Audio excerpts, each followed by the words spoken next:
الله الرحمن الرحيم قل اللهم مالك الملك تؤتي الملك من تشاء وتنزع الملك ممن تشاء وتعز من تشاء وتذل من تشاء بيدك الخير إنك على كل شيء قدير. سورة آل عمران شپږشتم آیاتنا دا اولی سے دریم باب د درشت آیات پورې پدې کې اثبات د توحید د بالاستدلال بصفاته تعالی شپږشت او آیات کې دول صفات د الله تعالی نه د توحید د اثبات د پاره استدلال کړی دی.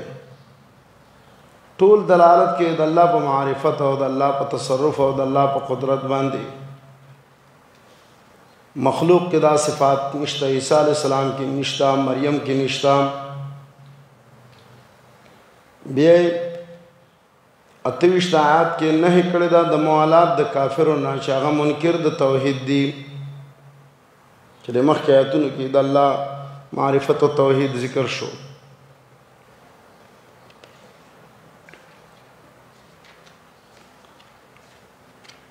اور نهشت آیات کې نهشت او درشم کې تخویف دی خلق لره چې موالات کې د کافرو سره. بیا ترغیب د موالات الله لره په طریقې د اتباع رسول باندې یو درش آیات کې او دو درش آیات کې.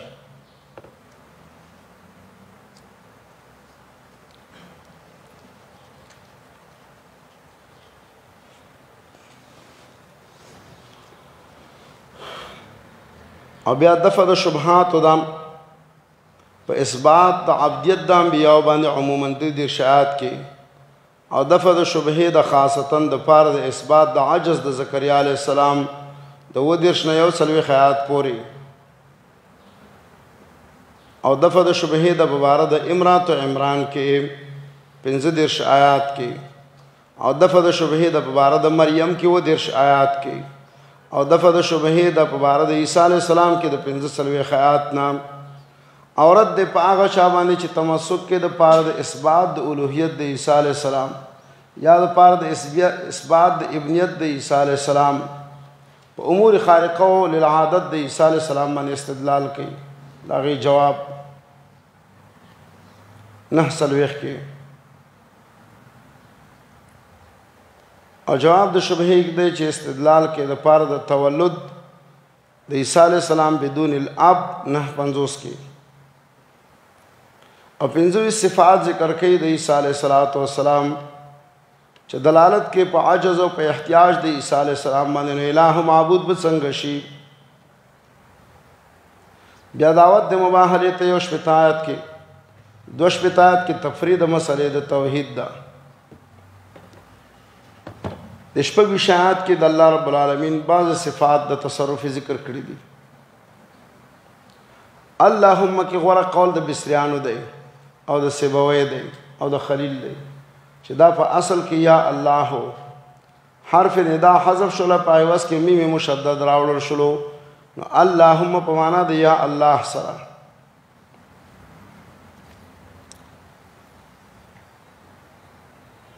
بعض اهل تفسیر د معاذ رضی الله عنه روایت ذکر کړی د آیات مبارک کې نبی علیہ السلام ورته دعا خو درې و چې دا دعا وایا اللهم مالک الملک تؤتي الملك من تشاء وتنزع الملك ممن تشاء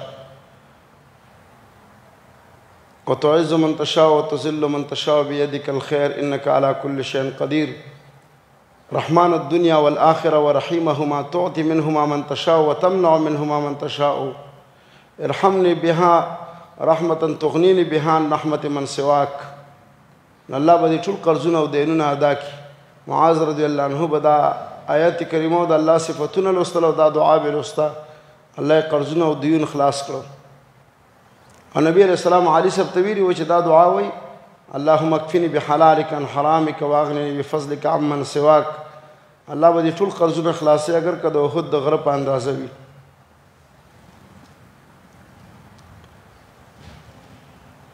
تنزع الملك ممن تشاء کې تنزعي ویل زکا چې انسان خو په خپله خوښه باندې په اسانه بادشي نه پرېږدي خو الله یې ترېنه راخلي.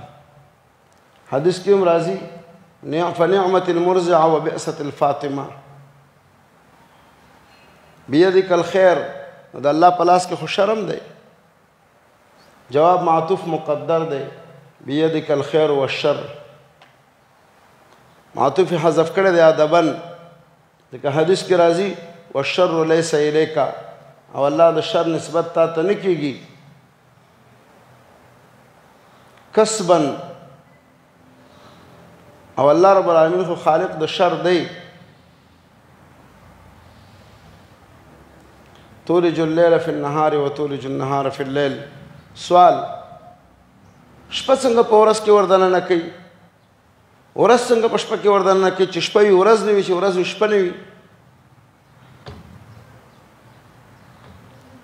جواب دا دی چې دلته حذف د مضاف دی.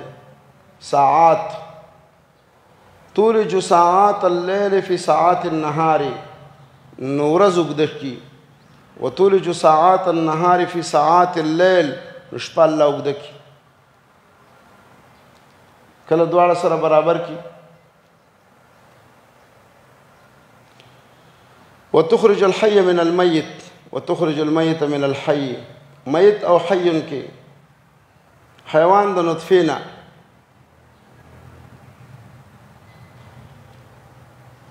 دارنګه حیوان د هګۍ نه عالم د جاهل نه مؤمن د کافر نه او بالعکس. حیات او موت دلته متعدد انواع ته شامل دی. حیات الحیوان حیات النبات حیات العلم حیات الایمان ته او د دې په مقابل کې د موت هم دغه انواع دي. لا يتخذ المؤمنون الكافرين اولیاء من دون المؤمنین. اتوی شاید نه د موالات د کافرونو مناسبت دا دی چې کافر د الله د دغه تصرفات او قدرتونو معرفت نه منکر دي او دوستانه ورسره مه کوئ. من دین المؤمنین دا متعلق دی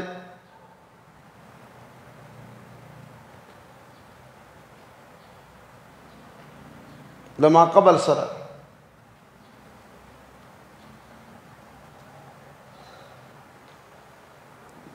اولیاء سره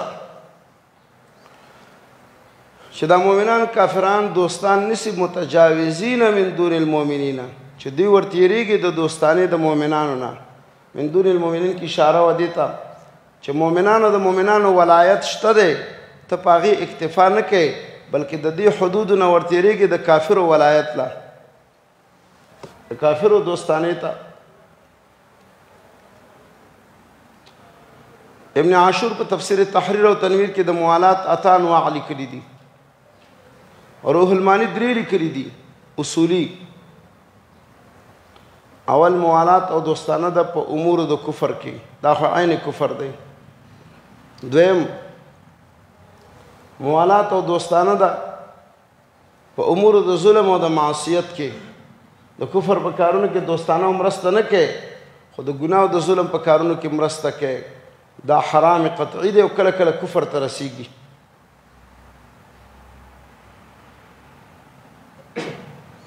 دریم چې د هغوی اعزاز او اکرام کوي د هغوی اعزاز او اکرام کوي. صدر مجلس یې جوړی صدر شورا یې جوړی سید ورته وایي دا هم موالات منهی عنه دی. 3 اقسام خدا شو. بل د اقسامو د موالات نه مدافعت د هغوی نه دفاع کوي. څلورم دا پنځم المعاونة مرسته او کومک ورسره کوي. شپږم المحبه د زړه مینه ورسره ساتي. اوم تکثیر جماعتهم وسوادهم داغوی جماعت او ډله ډیره. اتم داغوی په تنظیمونو کې داخليږي د هغوی په تنظیمونو کې، د هغوی په ډلو ګوندونو کې فعالیت کوي.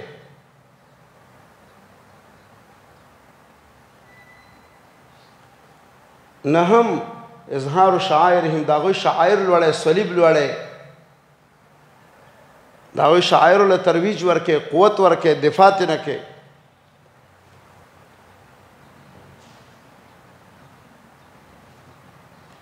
لسم الاقامة ببلادهم، د هغوی په وطنونو کې، د هغوی په کلو کې، د هغوی په معاشره کې اوسېږي بغیر د کوم حاجت او ضرورت نه، فقط خواهشاتو دپاره چې مال دولت ډېر وګټم. د هغوی د شعار، د هغوی د قانون د لاندې ژوند کې نبی علیہ السلام فرمایي که نه، انا بریء من کل مسلم یقیم بین اظهر المشرکین، زه بری یم د هغه مسلمان چې د مشرکانو منځ کې اوسېږي. دا ټول اقسام د موالات دي.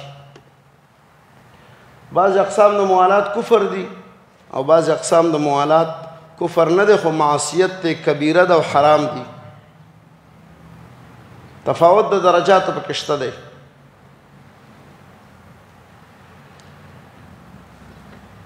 او یو د هغې څخه بل یو شی دی چې هغې ته ویلی کېږي البر والاقساط.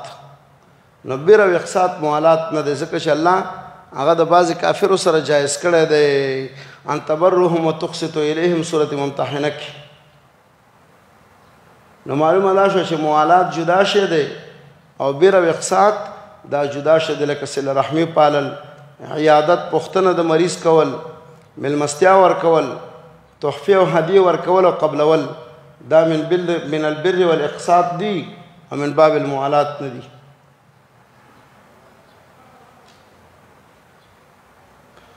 نو موالات حرام او بر او اقساط د بعضې کافرو سره جایز.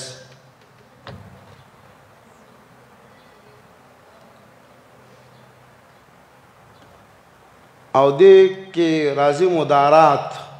مدارات څه ته وایي؟ بذل الدنیا للدین والعرض، دنیا خرج کړئ د دې دپاره چې خپل دین او عزت وساتي، جایزه ده. ځکه چې مال دولت او دنیا دې خرج کړه څه دپاره؟ د حفاظت د دین او د حفاظت د نفس او د پاره د حفاظت د عزت.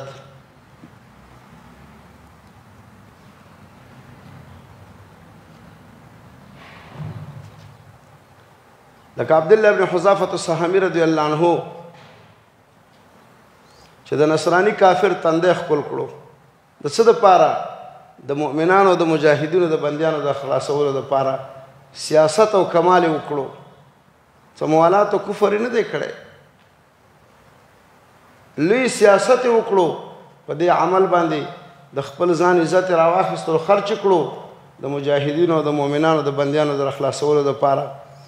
نو کله چې راغلو عمر رضی الله عنه راپورته شو، ولې د ده تندی ښکل کړو. حاضر مجلس ته یې ویلي چې د سهمي صاحب تندی ښکل کړي چې د دومره سیاست او کمال کړی، چې دا څوک ونه وایي چې دا یې موالات کړی. مسند احمد کې هم دا واقعه شته، ابن کثیر په سورة ممتحنه کې هم دا لیکلې ده.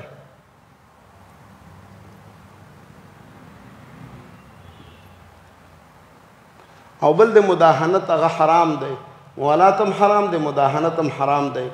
سورة قلم کې د مداهنت نه منع راغلی ده، ودو لو تدهنوا فیدهنون، دوی ستا مداهنت خوښوي چې تم سس شي. نو مداهنت څه ته وایي؟ بذل الدین للدنیا، دین خرج کې په دین باندې معاملې کې د پاره د دنیا د قدرت او د منصب د پاره دین باندې معاملې کې دا حرام دی. نو حاصل موالات حرام، مداهنت حرام، بر او اقساط او مدارات دا جائز. دلائل موجود دي. زیات تفصیل د دې مسلې ولولئ په الموالات والمعادات د محماس ابن عبدالله په کتاب کې.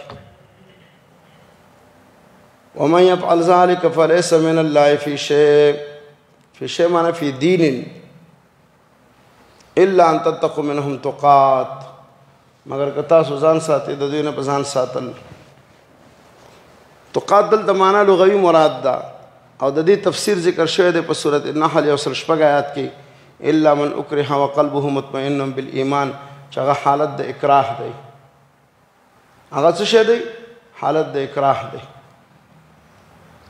شیګانو د دې نه دلیل نیولی دی چې تقیه جایزه ده.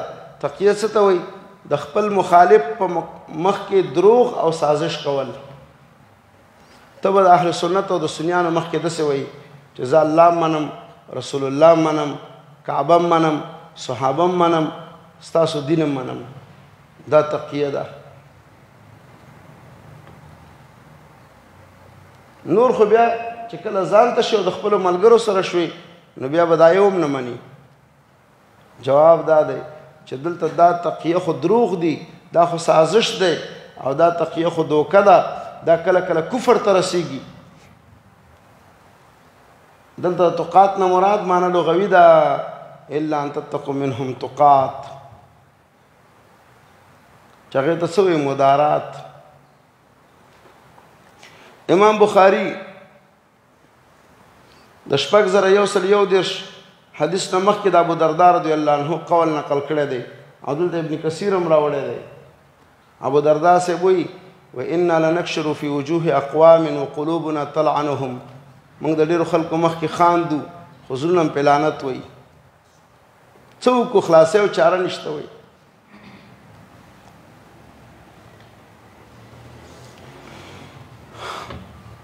او سفیان ثوری صاحب نه ابن کثیر نقل کوي چې قال ابن عباس، ابن عباس صاحب ویلي دي انما التقیة باللسان.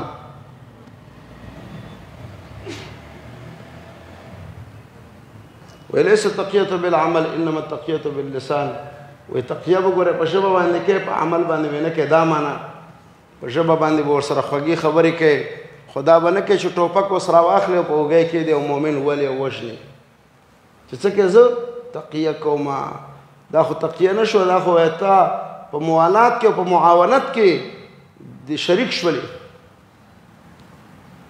تقیه خو باللسان ده چې په خوله ورسره خوږې او نرمې خبرې وکړي. لکه عمار ابن یاسر رضی الله عنه به د کفر بعضې کلمات ویلي، نبي علیه السلام ورته ویلي د زړه د څه حالت دی؟ وی قلب مطمئن بالایمان، زړه کې مې ایمان دی.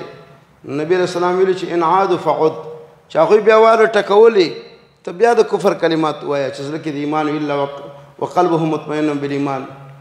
نو د دې وجې نه سفیان ثوري وایي چې ابن عباس صاحب ویلي دي چې تقیه باللسان ده خو بالعمل اجازه پکې نشته.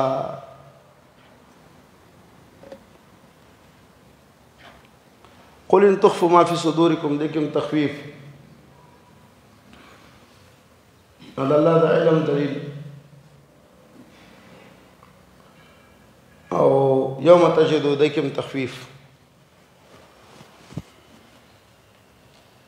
وما عملت من سوء عطف دی وما عملت من خیر باندې دلته محضره مراد دی. نو هر نفس به چې کوم عمل د خیر کړی وي هغه به هلته حاضر عمومي، او کوم عمل چې د ګناه او د شر کړی دی هلته به حاضر عمومي. دا جملې په شان د آیاتونو د صورت زلزال دي. فمن يعمل مثقال ذرة خيرا يره ومن يعمل مثقال ذرة شرا يره. نو وما عملت من سوء کې مراد وسره محضره دی. محضرا په دې باندې اشکال او سوال دلته دا دی چې قرآن کریم کې خو راځي چې هباء منصوره مونږ ورته دا اعمال والوزو ختم بکوله فجعلنا هباء منصورا، او دلته وایي چې دا به حاضر وي. جواب دا دی چې مختلف حالات دي. دی به خپل اعمال حاضر وګوري د پاره د الزام حجت چې دا دي کړي دي، او بیا به ورته الله والوزي او نست او نابود بکي ولا. دویم تطبیق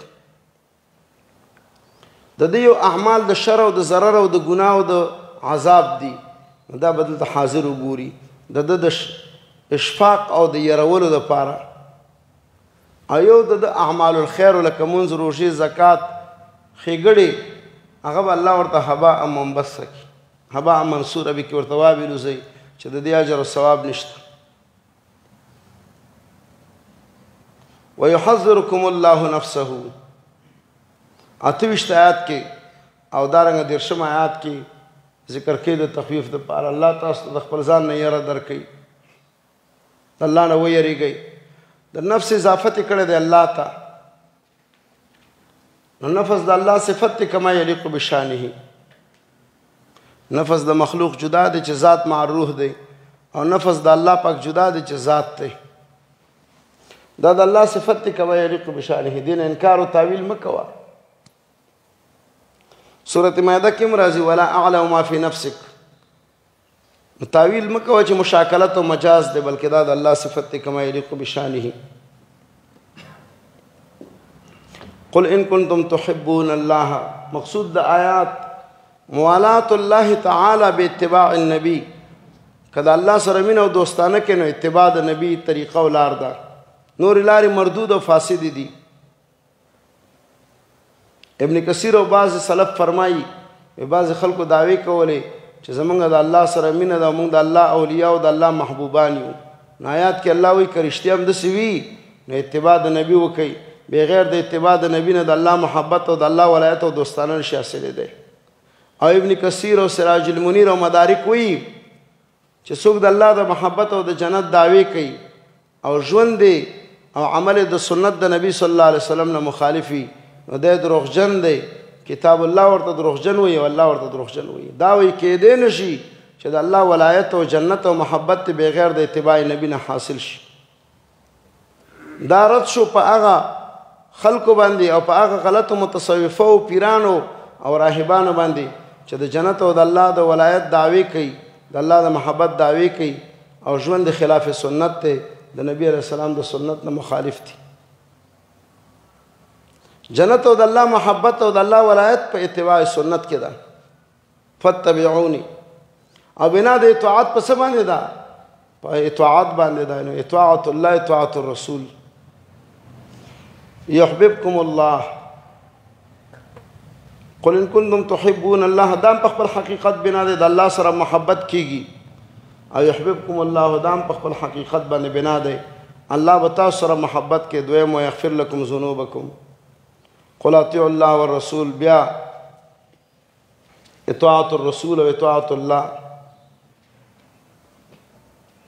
ان الله اصطفى آدم ونوحا د ټول انبیاء عبدیت الله استفا کړی د دې پیغمبرانو د پاره د عبدیت او د پاره د نبوت او د پاره د امور د خیر نو استفا لنبوته وعبديته ولامور الخير على عمران نه مراد دلته پلار د موسی علیہ السلام دی او یا پلار د مریم دی عالمین نه مراد دغه زمانی خلق دي ذریه د پاره فعل مقدر دی انشأ ذریه الله پیدا کړی دي دا نسلونه ذریت خو بازی وی دا ماخوذ د زرع نه پیدا کولو ته ویل کېږي او خپرېدلو ته ویل کېږي نو اولادونو ته مو یو نسلونو ته هم وایي نو د ذریت یو معنی اولادونه لکه وله ذریت ضعفاء سورۃ بقره کې چې ذکر شوی وو دویمه معنی د ذریت نسلونه نو په نسلونو کې پلاران نیکونه اولادونه وریرونه المسی دا ټول پکې شاملېږي دلته د ذریت دا معنی ده انشأ ذریه نسلا بعد نسل وجيلا بعد جيل اولاد او پلاران پکې ټول مراد شول مشران او کشران بعضها من بعض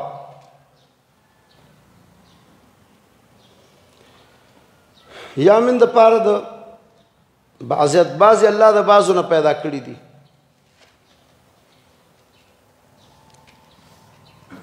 نمن کې معنی د جزئیت او د بعضیت راغله ایامن کې معنی د اتصال ده چې بعضو پس راغلي دي دا تسلسل الله چلولې دی اذ قالت امرأة عمران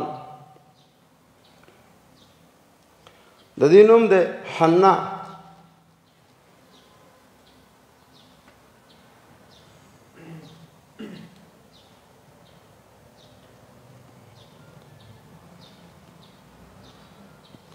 د دې عجز او احتیاج او عبدیت الله رب العالمین ته ذکر کوي الله رب العالمین ته عبدیت کړی دی نظر کړی دی محرر چاته ویل کېږي چې آزاد وي د شغل د دنیا نه نو محرر معنی خادما للمسجد خادم د پاره د مسجد فتقبل مني نظر و عبادت بم کې والله نه به قبولیت هم غواړي. وليس الذکر کالانثى ذکر نه مراد یا خو ذکر مطلوب دی.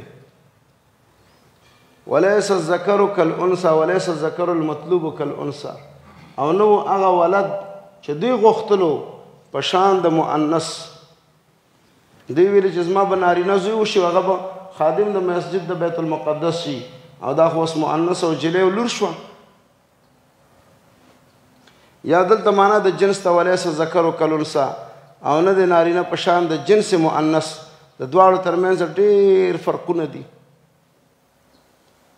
د نطفې نه واخله او د هند ولادت نه واخله تر د وفاته پورې تر د جنازې او تر دفن پورې د نارینه او د زنانه په امورو کې احکامو کې فرق دی، مساوات پکې نشته.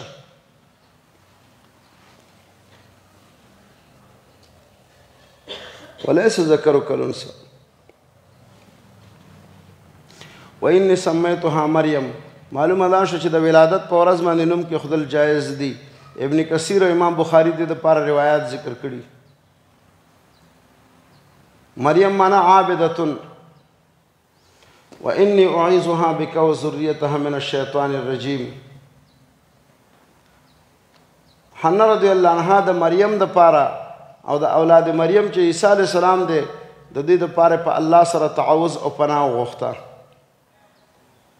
حدیث کې راځي چې هر مولود ته مس شیطان رسیږي ما سوا د مریم او د هغې د زوی نه، ځکه چې حنا رضی الله عنها دعا کړې ده. نبی علیہ السلام باره کې ظاهره دا ده چې مس شیطان نشته دی او دویم دا دی که مس شیطان وي نو دا فضیلت جزئی دی. فضیلت جزئی مستلزم د فضیلت کلی نه وي. بس دا فضیلت الله مریم عیسی علیہ السلام ته ورکړی دی خو نبی علیہ السلام ته الله فضائل کلیه ورکړي دي. سوال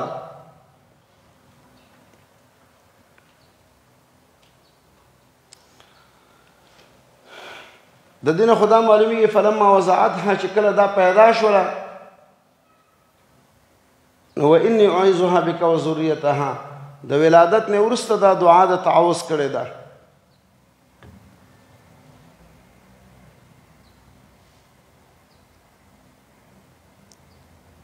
او حدیث کې راځي چې د مس شیطان نه مریم او عیسی علیه السلام بچ دي.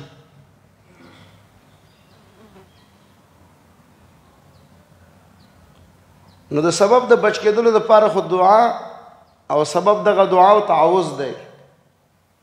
نو په کار دا ده چې دی مخکې ویلي وی د ولادت نه او دلته د آیات د ترتیب نه معلومیږي چې فلما وضعتها اول ولادت دی او بیا د هغې نه وروسته تعوذ دی.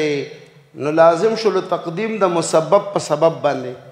جواب دا دی چې تقدیم د مسبب په اسبابو باندې په امور شرعیو کې جایز دي. مسببات په اسبابو باندې مقدم کېدی شي په امور شرعیو کې، په امور عادیو او عقلیو کې تقدیم د مسبب په سبب باندې ناروا دی. لکه مثال وګورئ کفاره قبل الحنس ورکولی شي. کفاره قبل الحنس ورکولی شي. کفاره کله راځي چې حنس او سبب موجود شي خو لیکن په شرع کې ته کفاره قبل الحنس ورکولی شي. تقدیم د مسبب په سبب جائز.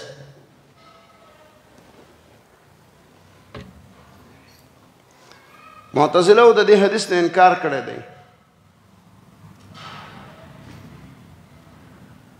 چې کل مولود یولد الا یمسه الشیطان یا وینخسه الشیطان فیستحل صارخا.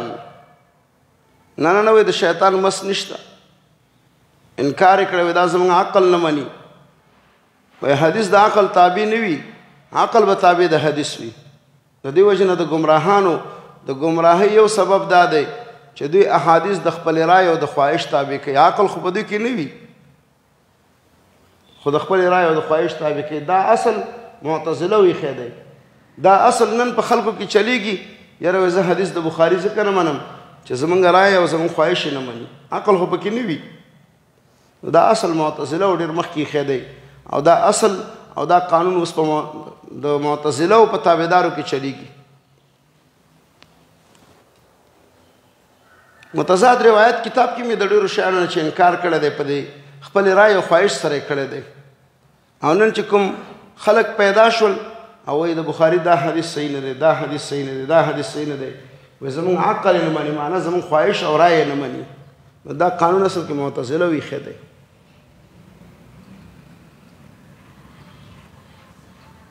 فتقبلها ربها بقبول حسن الله ولا ډیر حسن قبولیت ورکړو وانبتها نباتا حسنا مراد د دې زرغونه کېدل او رالوېدل دي وکفلها زکریا ضمیر د فاعل په دې کې الله تعالی دی الله رب العالمین زکریا علیه السلام د دې کفیل او مربی او پرورش کوونکی وټاکلو دوه وجې وي یو خدا نبی دی چې د نبی په تربیت کې رالوی شي دویم د زکریا علیه السلام ښځه خاله ده ظاهر قول دا دی لکه حدیث کې چې راځي چې مریم دا عیسی علیه السلام او یحیی علیه السلام ابنا الخاله دواړه د خاله زامن دي نو په دې حدیث ته چې ته وګورې چې عیسی علیه السلام او یحیی علیه السلام ابنا الخاله د خاله زامن دي نو مریم او د زکریا علیه السلام ښځه چې دی بیا سره خورګانې شوې بنا په دې حدیث باندې ځکه چې یحیی علیه السلام او عیسی علیه السلام ابنا الخاله شوې دواړه د خاله زامن شول سره نو مریم رضی الله عنها او د زکریا علیه السلام ښځه چې د یحیی علیه السلام مور ده سره خورګانې شوې دویم قول د مفسرینو دا دی نو د خپل خور په تربیت کې رالوی شو او بل قول د مفسرینو دا دی چې د زکریا علیه السلام ښځه د مریم رضی الله عنها د پاره خاله ده او الته چې په حدیث کې ویلي دي وهما ابن الخاله هغه مجازن اطلاق کړی دی بلکې یحیی علیه السلام د ترور د لور زوی دی خو مجازن ورته څه ویلي دي ابن الخاله ورته ویلي دي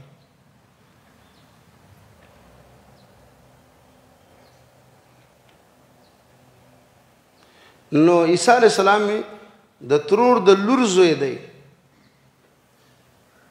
مریم رضی الله عنها د یحیی علیه السلام د ترور لور ده عیسی علیه السلام د ترور د لور زوی دی اول قول ظاهر دی چې وهما ابن الخاله حدیث کې راځي عیسی علیه السلام او یحیی علیه السلام دواړه د خاله زامن دي نو معلومه دا شو چې د زکریا علیه السلام مور دا د زکریا علیه السلام ښځه د مریم رضی الله عنها خور ده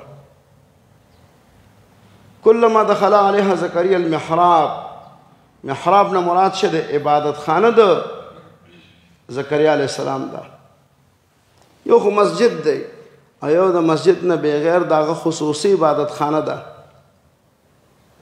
د دینه مراد دا مروجه محرابونه نه دي مراد چې دا زموږ استادو په دې مساجدو کې دي دته مروجه محراب وي دته د حدیثو په کتابونو کې مذابح وي مذابح د دې په اړه کې دوه مسلې دي یو دا چې د دې جوړول په مسجد کې څه حکم لري دویم په دې کې منځ کول څه حکم لري نو په دې دواړو مسلو باندې تفصیل لیکل دی مصنف ابن ابي شيبه والجلد کې په ابواب د مساجدو کې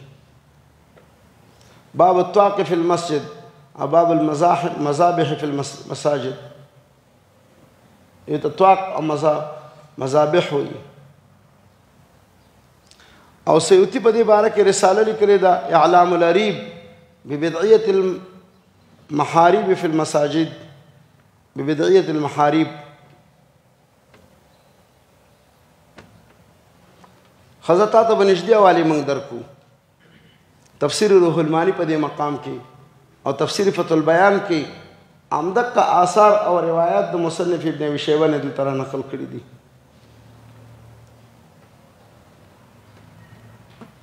مونږ مصنف ابن ابي شيبه کې مدال واستلې دي او د اعلام العریب رساله را سره شته د سیوطي صاحب واړه رساله د 15 شپږو پاڼو کې او روح المانی او دارنګه تفسیر فتح البیان کې هم لوستلې دا روایت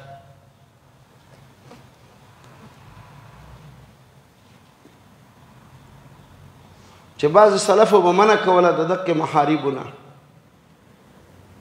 خو زمونږ به د ګزاري قول لا واخلو او هغه دا دی قول متوسط دا دی چې بدعت به جزء من المسجد نه ګڼي یو چې بغیر د محراب نه جماعت نه جوړیږي او پلانکې جماعت ځکه غلط دی مونځ پکې نه کېږي چې محراب پکې نشته د ځان خیر دی غواړه وایي دغه محارب د نبی علیه السلام په مسجد نبوي کې نه وو او د نبی علیه السلام په زمانه کې چې مدینه منوره کې او په حرمینو شریفینو کې کوم مساجد و نو پای کې دا محرابونه نه وو دا په مسجد نبوي کې د عمر ابن عبدالعزیز په زمانه کې وروسته خلکو بیا را پیدا کړو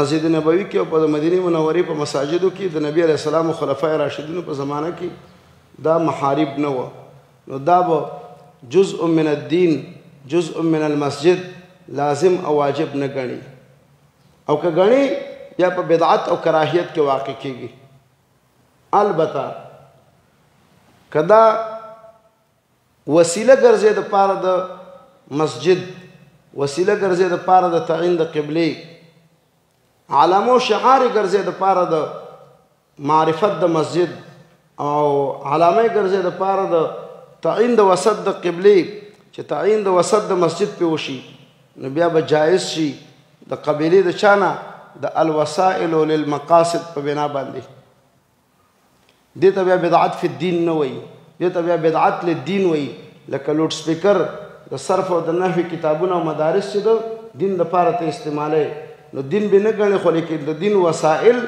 او د دین ذرایع به ګڼي او للوسائل حکم المقاصد جواز او حدیث کې مرضی من احدث فی امرنا بدعت هغه وخت کې ګرځي چې په دین کې او د دین جزء وګڼي او چې د دین جزء او برخه نه ګڼي بلکې د دین د پاره وسیله ګڼي نو بیا دا بدعت فی الدین نه راځي لکه مینار جوړول د مسجد د پاره یو علامه او نخه خو په دې کې یاد وساته چې دا به جز د دین نه ګڼي او په دې کې به د ډېر اسراف نه ځان ساتي زموږ شیخ رحمه الله تفسیر احسن الکلام کې همداسې لیکي دویمه دا ده چې حتی الوسه کوشش وکړي چې په محراب کې مونځ ونه کړي خو که چا وکړلو مونځ یې وشو دا دواړه مسلې دي نو که چا جمعه جوړ کړو محراب یې پکې جوړ نه کړو لا بأس پروا نه کوي او دا به دین نه ګڼي لازم به نه ګڼي واجب به نه ګڼي البته وسیله د قبله وسیله د مسجد ګرځولی شي قال یا مریم ان لك هذا قالت هو من عند الله ان لك هذا ذکر ویلي چې دوه وجې دي یو خدا دې چې بې موسمه خوراکونه میوې ورته حاضر دي مریم ته د وړي میوه په ژمي کې د ژمي میوه په وړي کې وایي دا د کوم ځای نه خرقا للعادت شو دویم د عبادت خانې دروازې او کړکۍ بندې دي او میوې موجود دي خرق عادت شو نو قالت ویل چې هو من عند الله دا د الله د طرف نه دي نو دې ته ویل کېږي اثبات الکرامه اهل سنت د اثبات د کرامت د ولی قائل دي او مشکات کې تاسو په احادیث لوستلي دي باب الکرامات کې او معتزله کرامات د اولیاء نه مني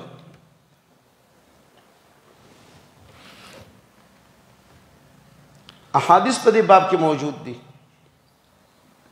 خو دې کې یو څو خبرې دي یو دا ده چې کرامت د ولی په اختیار کې نه وي لکه معجزه چې د نبی په اختیار کې نه وي دا خو قدرت او تصرف د الله وي مثال داسې دی لکه قلم په ګوتو کې او تصرف او اختیار د چا وي د ګوتو د لاس وي خو قلم هغه لیکل ښکاره کوي او د قلم په نوکه کې هغه لیکل ښکاره کېږي نو د الله قدرت او تصرف په لاس د ولی او په ژوند د ولی کې راښکاره کېږي لکه لیکل چې د قلم په څوکه کې ښکاره کېږي او نور لیکونکی انسان او لاس او ګوتې دي کرامت کې مقصود څه شی دی تصدیق د ولی چې دا رښتینی ولی دی او تصدیق د نبی دی ولی ته ځکه الله دا کرامت ورکړو چې د کې اتباع نبی ده او که چېرته امر خارق للعادت د غیر متقي او د غیر ولی په لاس ښکاره شو نو هغه استدراج دی لکه د دجال په لاس باندې چې امور خارقه للعادت ښکاره کېږي.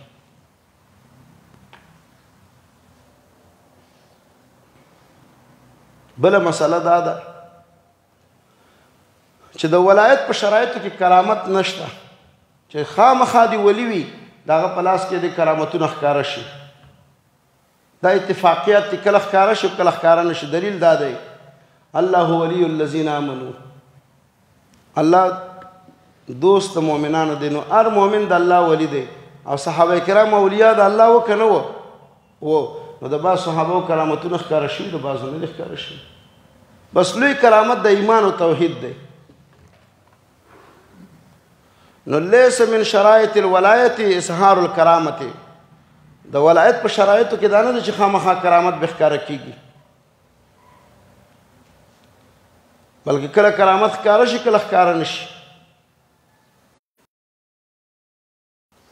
او ابن قیم رحمه الله او مولا علی قاری سے فرمایي یجب علی الولی اخفاء کرامته، ولی باندې لازمه ده چې خپل کرامت پټ وساتي، خلکو ته دې نه ښکاره کوي، ځکه خلک بیا نورې عقیدې د ده په باره کې جوړوي. بله مسله دا ده چې که تاسو یو سړی ولیدو چې هغه په هوا کې الوزي د مرغانو د تیارو په شان او په دریاب کې پاسه مزل کې او ګرځي، نو تر هغې تصدیق مه کوئ تر دې پورې چې د قرآن او د سنت په معیار باندې او په قرآن او سنت باندې د ده ژوند وتلی. که موافق نو دا ولی او دا کرامت، که مخالف نو دا ساحر او دا استدراج. نو خبره اتباع د قرآن او سنت کې ده.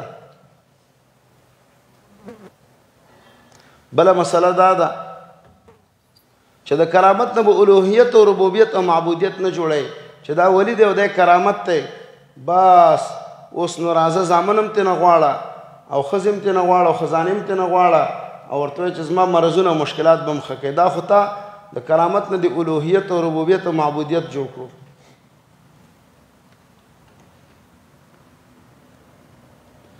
او کرامت چې ثابتېږي او ظاهریږي په ژوند د ولی کې ښکاره کېږي او بعد الوفات هغه اکرام او اعزاز وي، کرامت لغوي وي. لکه د عاصم صاحب بدن چې الله د کافرو نه وساتلو او د نجاشي په قبر باندې به رڼا ښکاره کېدله، نو دا اکرام او اعزاز الهي دی.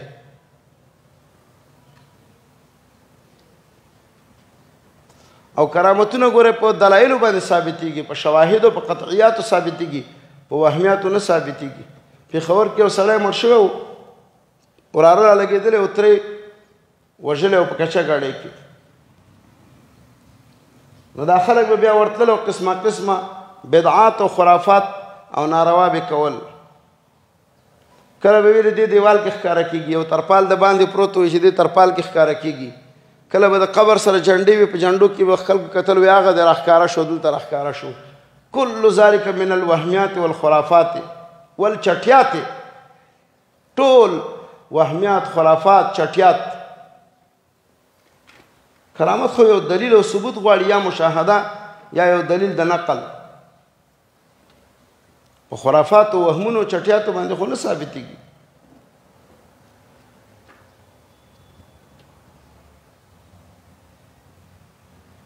هنالک دعا زکریا ربه، هنالک یا ظرف زمان په دغه وخت کې، او یا هنالک ظرف مکان دقه عبادت خانه کې. سوال زکریا علیہ السلام مخکې ورې دعا نه کوله، د الله دغه مخکې په الله باندې یقین و چې دې وخت کې دعا د رب العالمین نه د ولد کوي. دوه وجې دي، یو وجه دا ده اوس توجه پیدا شوه چې الله رب العالمین مریم ته ناشنا میوې په ناشنا اوقاتو کې ورکوي، نو ما ته په دې ناشنا حالاتو کې زوی م راکولی شي.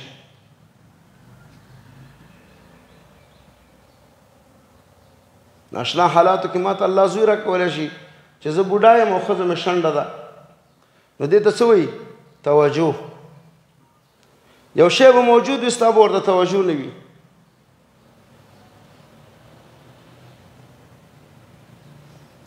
لکه وما محمد الا رسول قد خلت من قبله رسول آیات موجودو، خو د صحابه ورته توجه نه و. د نبی علیه السلام د وفات په وخت کې ابو بکر رضی الله عنه ولا توجه را وګرځوله. د قرآن او سنت کې ډېر نصوص دي خو د خلکو ورته توجه نه وي ډېرې فایدې پکې دي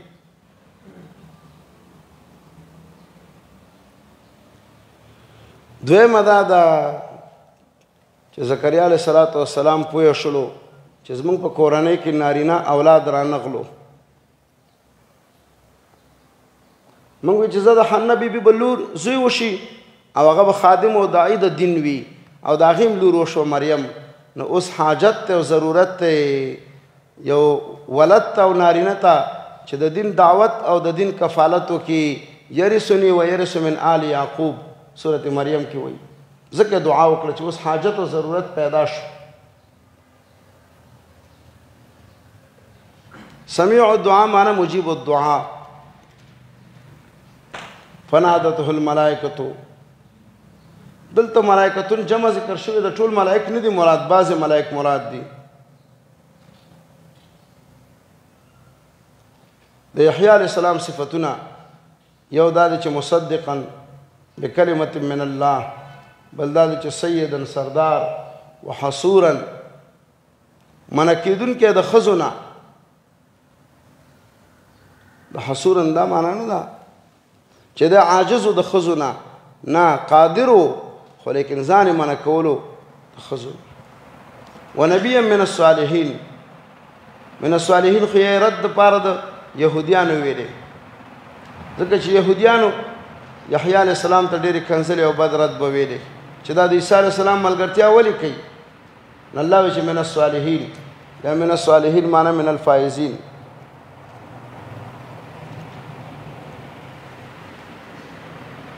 وقد بلغنی الکبر یو تعبیر دا دی ما ته بوډاتوب را رسېدلی دی بل تعبیر صورت مریم کې ذکر شوی دی وقد بلغت من الکبر عتیا زه بوډاتوب ته رسېدلی یم دواړه صحیح دي وامرأة عاقر عاقر دا ځکه صفت مختصه ده مؤنث دی نو ځکه عاقر مذکر راغلو لکه طاهر طامس حائز طالق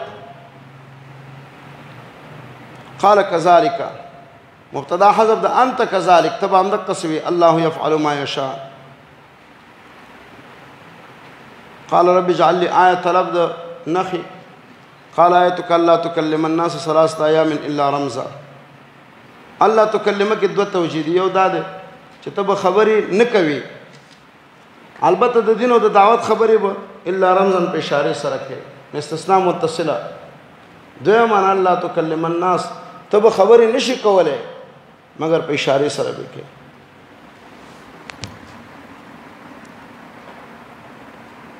او دا د دې په دین کې روژه وا زموږ په دین کې دا روژه ناروا ده چې ته د ټوله ورځ چپ یو خبرې دې نه کوي دلته 3 ایام ویلي او سورۃ مریم کې 3 لیال سویه نو الته اصل ذکر کړی دی لیالی دلته د هغې تابع ذکر کړی دی ایام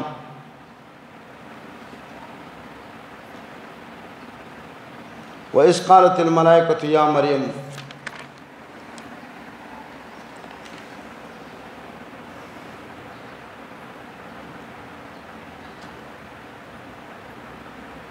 شمس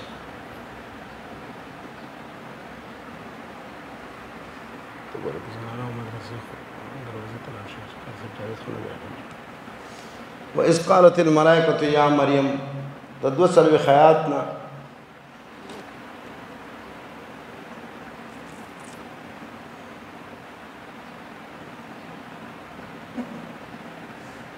د دې سره اوس د مریم رضی الله عنها حال ذکر کړي 2 3 4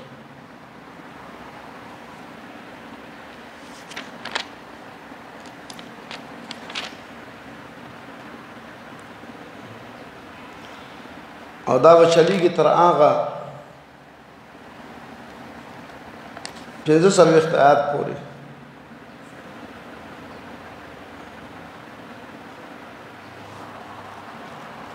او په دې کې به غرض جواب د شبهه د نصاراو چې مریم رضی الله عنها بنت الله د الله لور د جواب د دې حالات دلالت کې د دې په عجز او په احتیاج باندې الوهیت او ربوبیت ولرنه ثابت. ان الله اصطفا کی استفا غوره کول، انتخابول، د خیرو نه پاکول، وطهرک واصطفاک علی نساء العالمین. دا به ان شاء الله تبارک وتعالى سبا راتن کې درس کې وایو. د 2 آیات نو اس قالت الملائکه یا مریم، دا به ان شاء الله تبارک وتعالى سبا درس کې به وایو. البته سبا به درس ان شاء الله 9 بجې شروع کوو. صلی الله نن درس په دې ځای بس.